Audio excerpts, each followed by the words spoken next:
this is me getting prepared to get this all done and ready. We're gonna do black. We are part of the AMSOIL. Kind of cool for us to be the ones bringing him into Formula Drift. So I'm gonna utilize VVTi for the first time on my race car. Debut these covers on my car this year. The new fluid amper pulley. Made some progress. Heads on. Cleaned up the turbo, put everything on. New FCST. Had to install some pumps. It's up windy. Fuel pressure regulator pulse damper. The dry brake fill with dust cap. Everything's coming together and it looks clean and new. Put this subframe. That worked out way easier than I thought. All taken care of. Thank God. Got this in, made front brake lines. New arms in place, they look beautiful. All right, made a huge mess in the shop. There's stuff everywhere. Well, it feels like it. Made a lot of progress on the car over the last couple days. Filled you guys in where it seemed like I was doing something new or whatever. Don't have the injectors in. Probably won't put well, maybe I'll throw the rail and the injectors in before the end of today. But so the plan is tomorrow to start it. So before we start it, I'm gonna pressure prime it. So usually I make an adapter that feeds some oil in here, like back feeds it or whatever, because I just need to get oil into the system. So I'll pour oil in 3 quarts, then I'll use this thing, pressure primer, where you rotate the crank by hand slowly with, a ratchet, and as you're feeding oil in, it'll take another 3 quarts in there. You kind of fill the system up, and then this adapter will have to get shut down. I'll plug that because oil would want to pressurize out once I start cranking. But before I can crank, then I'll take this thing off. This is how it works on this car at least. This particular thing, the clear view filter setup, is so you can look and see if you have like like a blown bearing. Basically, it'll show you through that. But what you do is you spray air in here with it's a Schrader valve, and you just pressurize out of there, and it'll push the oil out of your way, and you'll be able to see that screen through this clear view here. So what I do is I remove the Schrader valve, and I've showed you guys this before, and a couple of you guys have probably copied and started doing this. I'll do this air over vacuum bleeder thing for brakes, and I'll just hold this little guy up on there. This is a 2-man job, and I'll hold it here and I'll start sucking oil, and then I'll probably have Renee get in the car and crank it or something like that. We're not gonna be there till later tonight, maybe even tomorrow morning, that I wanna do this, but that will be, there's already oil introduced into the system, and hopefully throughout all the oil galleys, and even made it up into the head from me pressure priming it and hand cranking it. But then this will start sucking oil as she's cranking, and then the pump starting to do its job, but by sucking, it's kind of helping the pickup tube initially fill that, and I've already pre-primed the pump with oil like I do when I'm assembling the motor. So we're trying to just prevent any scoring on the bearings when you dry crank it at the very beginning when there's no oil pressure. So we're gonna kind of go about doing all that stuff right now. I still need to make I need to make 1 line in the back, and I need to install 2 lines in the front, also the rails. So there's still a little bit of time left that I'm gonna have to spend on some dumb stuff, but I figured I could pressure prime and do that. That's just one of the things on the checklist. I need to make the hose that runs from underside of here when the water's feeding back after it calmed itself down in the expansion tank. It came back to being sucked into the water pump, which is right there. And I could have used the old hose, but what I did is I wanted to change it to be all of the quick disconnect things like this, the clamshells from XRP. That'll be easier to remove in the case of you're pulling a radiator for some reason or whatever. You wouldn't even have to pull that to pull your radiator, but I just kind of trying to slowly switch the car over so every fitting has these, but you can't do all of them because they only go down to a size 8 hose. Actually, you can do a 8 fitting reduced onto a 6 hose, which I have in a lot of places, but the stuff that's smaller or certain things that couldn't be adapted, I will never be able to do because they don't have the right, the end that goes into the pump, for example, or whatever. Probably could do it on this end, I just haven't. They're expensive. I was trying to hold myself back from just dumping money into fittings this year, so I did a good job, guys. You should be proud of me. Anyways, gonna get working on this right now, and then I'll update you guys in a little bit. But before we go, check out this SunX light. Pretty nifty. Rotates here. It's got multiple settings for brightness. Yeah, this thing is definitely handy. And then like, I think I showed you guys before, but the ends are very easy on the hood that it's on. I think it moved, no, so it only slides from this end. Super nice and bright.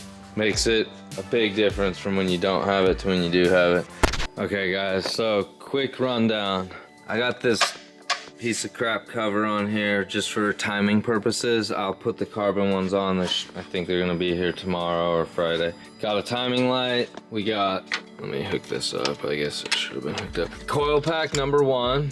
We got a spark plug so I can get the timing light to work while we're cranking. I'm probably gonna have to have Renee sit in there and press start to crank it. Since the battery's in the back, we got it on the positive terminal, grounded. Should be good with that for timing. We're gonna do timing sync. The reason we're doing this, VVTi is a 36-2 trigger wheel down there. My old engine, which was non-VVTi, those have a 12-tooth trigger wheel. Some of you that are familiar with Motec might say I should have put the 36-2, because Motec you can kind of do combinations of whatever you want and customize it. I should have put that trigger wheel onto the non-VVTi because it has better resolution. Well, we didn't do it. We didn't have any issues. It ran great. Could have, should have, maybe, didn't. So we're gonna double check timing sync with that. Then we are going to check, I guess, some other vitals. I've already created oil pressure yesterday. Did that with Renee's help. We're able to get oil pressure real quick. Got 76 PSI just on the starter. We're good to go. I got a battery charger on my anti-gravity battery. Fired up here on the,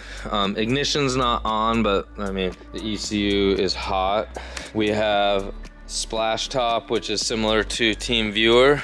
Ian can just remote into my computer. So Ian from Ben Calibration will be calling me in about 1-2 minutes from right now. And then I'm not gonna be able to be on this camera, but I'll get the GoPro in front there fired up so that you guys can kind of see and experience this first start. Should go smooth, but it doesn't always go smooth, so we don't know yet. So before he's gonna do this timing sync and what I just kind of explained, then I'll have to quickly run the spark plugs back in. We're gonna crank it with no plugs in there just so it's like easier on everything. Then I'm gonna have to put plugs in, put all the coil packs in, plug the injectors in.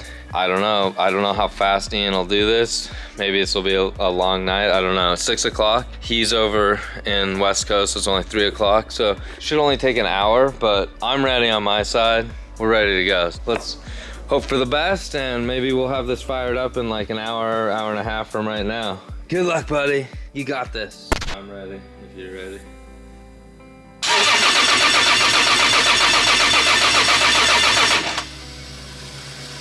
We do have fuel.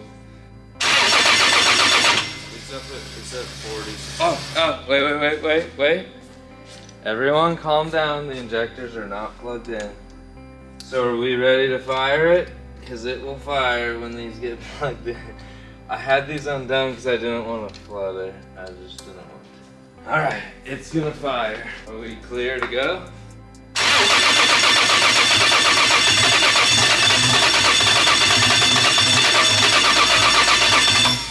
It looks like a tad of gas.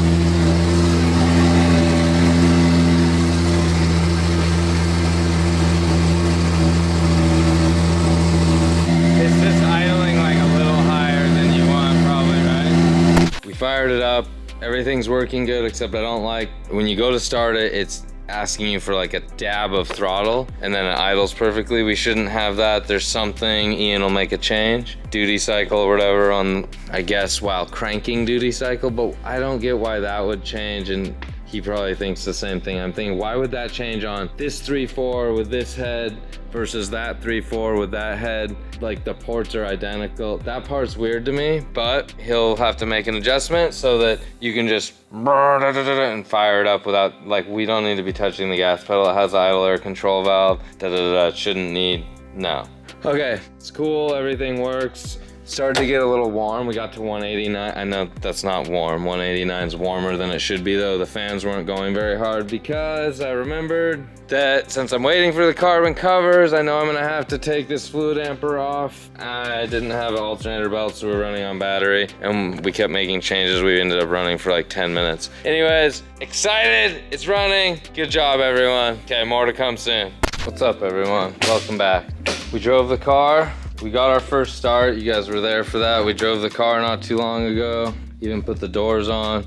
We kind of did some break-in on it. A little procedure I like to do, which is like some heat cycling with some decel driving and very little boost. Try to not get any boost. We did that. After that, we drained that oil out and we put the new oil we're gonna be running, which is AMSOIL 1550 race oil. And we did a little bit of just street cruising and stuff to make sure that we have everything kind of where we want before we go to the dyno and there's no surprises. So we always do this, it's kind of what we do. The car is registered. You guys are wondering.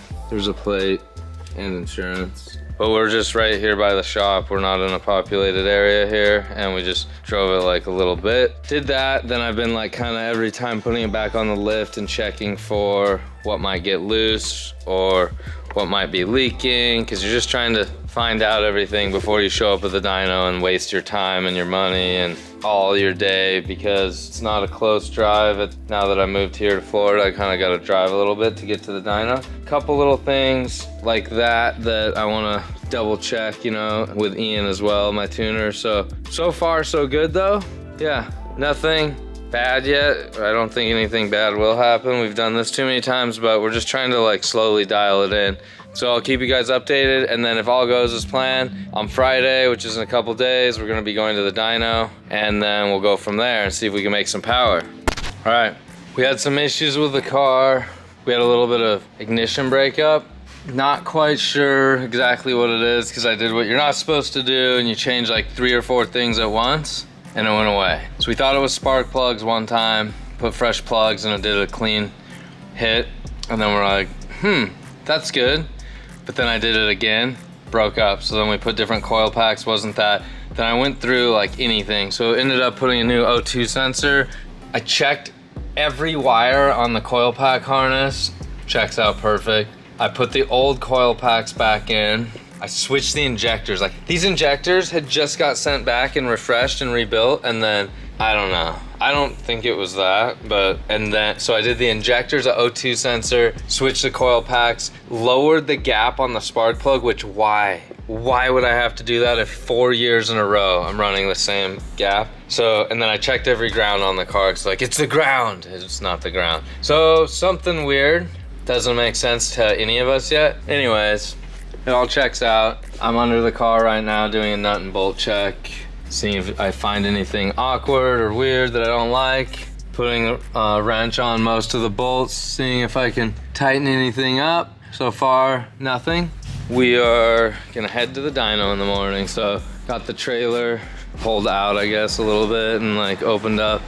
Generator's running, and I'm just kind of getting it ready to throw the car in there. The reason I'm gonna bring the big trailer is because it's got a lot of parts for this car in there, or mostly everything's for this car. So if anything weird happens, which we kind of tested so it won't do that, I will be able to grab the part and hopefully fix it, get back on the dyno, and just finalize the engine's healthy and like the dyno went well and everything happened good tomorrow. Cause then I'm leaving to go to Norway to go ice drifting.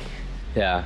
So far everything's good, still no leaks or anything weird, but just that weird ignition breakup, which doesn't make sense. I get that the whole car was apart and cleaned and back together, and it's further apart than it was last year, and kinda the year before it was more people working on it than this year, so maybe we had more eyes on stuff, I don't know. It's hard to say, but good news, we're going soon. So just wanted to update you guys. I'll get the car loaded in. After the dyno, this weekend, body panels should be back, then I can make it a whole car again. Hurry up, right? Yeah, hurry up. I am en route to the dyno, guys. Probably about maybe 40 minutes away right now. A little bit of a drive. Got the big trailer, like I said. Got up early, going over here. Pretty excited, but to be honest, every time I go to the dyno, I'm nervous, so Just a little, you know, unsure of what could happen. I know nothing bad has ever happened to me on the dyno, but it's just every time you're like, ah. And it seems like, you know, like you're in the car when it revs out when you're on the track, like you're not thinking about any of that noise. You're going forward and doing your thing, focusing on where you're driving. But on the dyno, you just feel and hear everything. I just don't like the dyno, but all right, guys, let's go do this. Try and make 1,000 horsepower at the wheels. See what the VVTi picks us up in the mid-range. Wish us luck. Let's go. All right, guys, we made it to the dyno. Yes. Brought the naked Supra. There's Willie. Hello. What's up? What's up? Hi, people inside Hey. there. So we're pretty much ready, but he brought his FD that's got a 2J. So I wanted to see this. Boom. Right there, guys. Yes, sir. It's a 3.2. It's The big giant turbo. yeah, it's a Gen 2 8685. You got the Gato intake, ID 2600s, And then- 1000 pump. Drag slicks on there. Yeah, it's street car, man. This is my 4th RX-7. On my 4th one, I decided I was like, well, I don't have my 4th one anymore, so technically this is my 3rd. So I have 3 total RX-7s. I have the Pro car, then we're building a new comp car, and then now this is my street version of a Nice. FD. It's like you with your obsession. Let's in take a quick Supras. look inside the shop. Show us inside the shop real quick. Yeah, full interior, yay, rear. We got this thing. We got our buddy here just building some motors. This is LS Turbo. Ain't Jay-Z, but it works. Makes a lot of power. 8 PSI makes like 700. That's the new FD comp car we're doing. We're doing a lot of 3D scanning with it. You got them packed in here. Yeah. 2, 4, 6, 7, A 8. lot of stuff. And there's cars outside. That's a 800 horsepower Evo. I got an imported Prelude here from freaking This is Bird. That is such a low door bar. Yeah, it's not finished yet. How do you get the door to close? It just barely sneaks in I there? don't know. We got carbon doors for it, and we're still mocking everything up, so I don't really know yet. We just gotta The reason I asked, guys, I ran into the same problem where I had to like trim my inner door little panel. Honda stuff. Nice. Do all the Looks fabrication, clean. wiring, everything in house. It's pretty cool. You can go through here for the office. This is gonna be a good one when you finish that one. Got a single turbo STI. I mean, that's a weird setup. You can look at that up close. He's got the offices. It's a race shop. No, I don't know what I used to know those people. I was like, damn, man, Dad's coming tomorrow. He's gonna be like, oh, check this out. But yeah, this thing's interesting. This guy's also your typical, oh, I want a 800 horsepower street car, picked a Subaru, so imagine that. That part's nice. Process was- Yeah, let's go check out the dyno, and then we're gonna get on the dyno, guys. Make some power. You've seen this before? You look recognize That's that? pretty cool. Yeah, you got some Dan boxes right I there. like that. I have two You got 2Js in the back. Lots of nice stuff from all the. I got 2 motors in the back that have a couple of your stuff on it too. Do I sneak through here? Yeah, 3. That's the green car. That's Ooh, scanning. yeah, that's the where we're putting the fuel box, firewall, and all that stuff. So To cross from the driver's Yep. way. Oh, perfect. bunch of car parts everywhere. Haltech. That's a little photo booth with more. And you got your own tape, mandatory. Yeah, for all the boxes. And then here's the dyno. This is like MTV Cribs where dreams are made of. We were here last night with that V12 BMW until like 2, 3 in the morning. To now bring it back to have your car in here screaming. You're tired, but thankfully he let us get on here today, so we're gonna get the car on there and then strap it on and then get Ian on my computer. I gotta go, guys. Let's make some jam. See ya.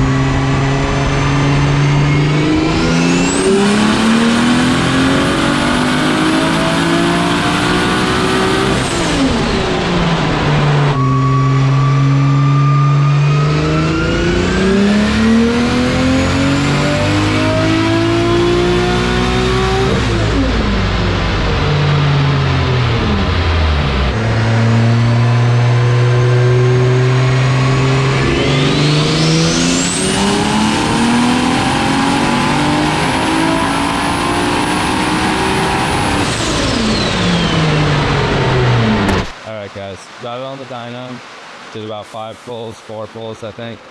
Something like that. warmed up the nitrous bottle, and now we're going to start tuning the DBCI now. So we'll do nitrous at the very end, but you have to get some bottle because there's real slow.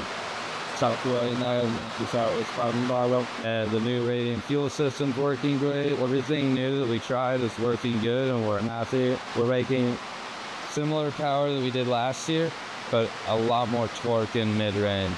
So that's what we want to update soon, guys. More bolts.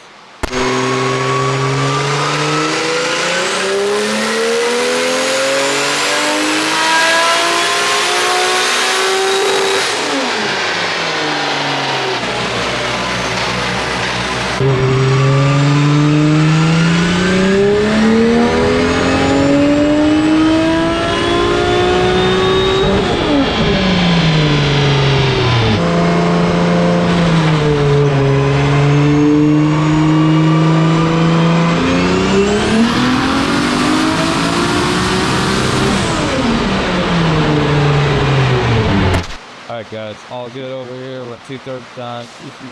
Probably did 11 pulls so far. This dyno is showing that my car is making 700 horsepower. I know it's not, but that's all it made, guys, 700. So deal with it. So it's showing on the mode that I like to drive it normally, which is like basically 900 wheel or 870, 880.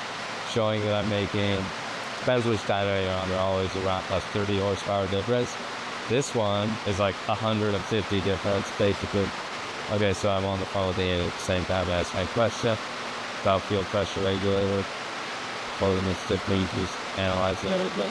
So we're gonna do our high boost setting, which normally makes like 980, 950, kind of less than 9,000 if you're on like a hub dyno. Dynojet's more like 960, 980.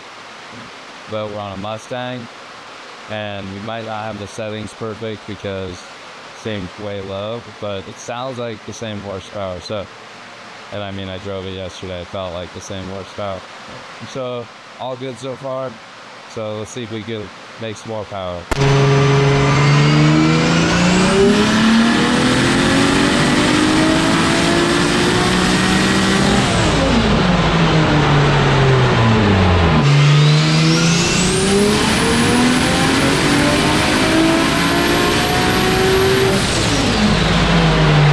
Alright guys, so we're here at King's Performance. Willie said I could jump on the rollers and get my car ready for Long Beach this year. Yeah? So Excited? I'm excited to go back to FD. Come on, man, shred that Thanks for shit. the time on the rollers. Of course, bro, anything you need, everything man. went smoothly. Like, Yeah, it did. we sounds didn't great. have any breakups or anything or whatever could have happened that you never know on the dyno. You threw this thing together fast. Yeah, well, it's the same shit that I've been doing, you know? It's good. Yeah, so good job, buddy. And we gave you guys a shop tour. Good and car. You know Willie. Yeah, George, Ryan. Let's show him George. Sergio. Hi, George. And Ryan's behind the camera. Yeah, that's our And media guy. Sergio was driving the car, but he's really busy, so he's already in another car. Yep, that's all he does. He jumps from one to the other, tunes them all day long. King's Performance, welcome to Florida. Yeah, welcome to Florida, dude. Thank you, Dude, guys. anytime, bro. Glad Anything you to need, be man. here. Of course, I'm excited, man. Get those freaking billet pieces, carbon pieces. We'll get them ready. And I I'll sell need you it. some. I'm sure a bunch of people on that channel They want do it. want them. So, like, what he wants really bad, guys, and I maybe have mentioned it once on, I don't know, once on YouTube, but what we want is these are what he's after. This is so that it eliminates the accessory tensioner. So race cars need these. It's He so wants hot. one. It's so Probably wants a couple sets. I need like 4. Oh my God. Okay. That car needs one. We'll stock tomorrow, Brad. Thanks for watching, guys. Smooth Dyno Day. Next stop, we're going to Norway for ice drifting. See you later. Woo!